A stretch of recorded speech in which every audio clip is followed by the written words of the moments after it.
ഇത്തവണത്തെ യാത്ര ഒരു ഗ്രൂപ്പായിട്ടാണ് പോകുന്നത്. എങ്ങോട്ടാണെന്നല്ലേ, ആദിത്യ ചോപ്രയും യശ് ചോപ്രയും സിമ്രനെയും രാജിനെയും ഒക്കെ നമ്മുടെ മനസ്സിലേക്ക് കടത്തിവിട്ട ആ സ്വിറ്റ്സർലൻഡിലേക്കാണ്. നമ്മൾ സുറിക്കിലേക്കാണ് ലാൻഡ് ചെയ്തത്. അവിടുന്ന് നേരെ പോയത് ഹോം ഓഫ് ചോക്ലേറ്റ് എന്നറിയപ്പെടുന്ന ലിൻഡ് ചോക്ലേറ്റ് ഫാക്ടറിയിലേക്കാണ്. ഹിസ്റ്ററി ഓഫ് ചോക്ലേറ്റ്സ് ഒക്കെ അവിടെ ഒരു എക്സിബിഷൻ രൂപേണ അവിടെ വെച്ചിട്ടുണ്ടായിരുന്നു. നമുക്ക് കുറച്ച് ലൈവ് എക്സ്പീരിയൻസും ചെയ്യാനായിട്ട് പറ്റും. പക്ഷെ ഞങ്ങളുടെ കണ്ണ് പോയത് അങ്ങോട്ടേക്കൊന്നുമല്ല. നമുക്ക് ചോക്ലേറ്റ്സ് ഇവിടെ ഫ്രീ ആയിട്ട് ട്രൈ ചെയ്യാൻ പറ്റും. അങ്ങോട്ടേക്കാണ് വെച്ച് പിടിച്ച് പോയത്. ഇവിടെ എത്തിയപ്പോഴത്തേക്കും എല്ലാവരും സഡൻ ബ്രേക്ക് ഇട്ട പോലെ പെതുക്കി ഒന്ന് പോസ് ചെയ്തിട്ടുണ്ടായിരുന്നു കേട്ടോ.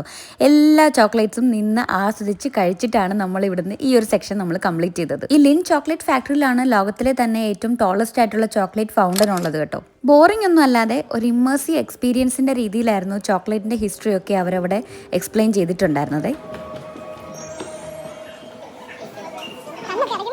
ഗ്രൂപ്പായിട്ട് പോയതുകൊണ്ട് തന്നെ വളരെ ഫൺ ആൻഡ് സ്വീറ്റ് എക്സ്പീരിയൻസ് ആയിരുന്നു നമുക്ക് ലിൻ ചോക്ലേറ്റ് ഫാക്ടറിയിൽ നിന്ന് കിട്ടിയിട്ടുണ്ടായിരുന്നത്. അടുത്തത് മിഠായി വെറുക്കൽ സെഷനിലേക്കാണ് പോകുന്നത്. 15 സ്വിസ് ഫ്രാങ്ക് പെർ പേഴ്സൺ ആണ് ഈ ഒരു ലിൻ ഫാക്ടറിയിൽ എൻട്രി ചെയ്യാനായിട്ട് വേണ്ടത് കേട്ടോ. അതെന്തായാലും ഞങ്ങൾ ചോക്ലേറ്റ് പെറുക്കിയും ടേസ്റ്റ് ചെയ്തും ഒക്കെ ലാഭിച്ചിട്ടുണ്ടായിരുന്നേ.